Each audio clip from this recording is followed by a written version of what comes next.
I am well aware that the criticisms that I have for this movie will not be well received by people who love Superman or simply just love this movie. But you guys know that I have to be honest with the way that I feel about every movie that I see. Regardless of if I'm invited to an early screening, we don't get paid for these things. We don't get paid to glaze a movie. This video is going to prove that. Now, before you guys start sharpening your pitchforks, you guys are thinking that I'm going to say that the movie is bad, which I'm not going to say that. I got the chance to see this movie 2 times, one time at a very early screening that I couldn't talk about, and then at the red carpet. I'm glad I wasn't able to talk about it the first time because the first time I had way different thoughts than I did the second time. The first time I had serious critiques about the movie, but then again I stepped back and realized that I don't know enough about Superman to sit here and critique every little thing that I saw. But the second time around, after doing research on the character, I realized that I was wrong the first time I watched it. The first time I saw it, I didn't have good thoughts or opinions on this movie. But the second time around, I can genuinely say that it got a lot better, and I don't know why it got a lot better the second time around, but like I said, I'm glad that I really sat there and thought about it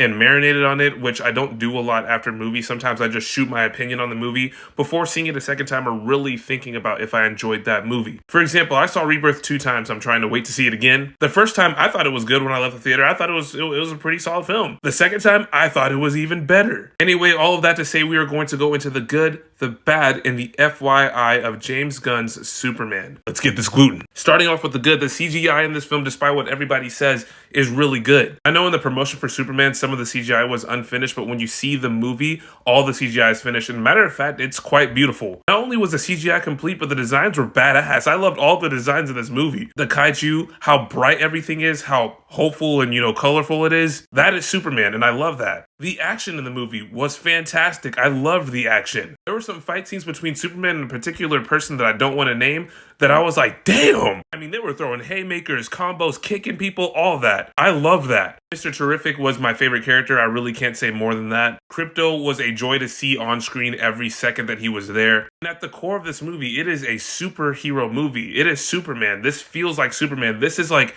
basically copy and paste Superman from the comics, and I love that, which is something that I didn't know the first time I saw this, so now that I did research, I love that. Now let's move on to the bad, which there's not much of now that I saw it a second time. I do think that the humor overplayed at some points. I think that some serious beats didn't get time to really breathe because of the humor. At moments, it did take me out of the film. Another critique that I have for the movie, that it did feel a little cluttered at times, and because of that, it kind of ruined the pacing of the film. They had to go fast because there's so many characters that need to be introduced, fleshed out, etc. For all the critiques, that's really all that I have after seeing it a second time. The FYI is that this movie is very James Gunn coded. If you like James Gunn's movies, you will love this film. My overall rating is an 8 out of 10. Hope you guys enjoyed the movie as well.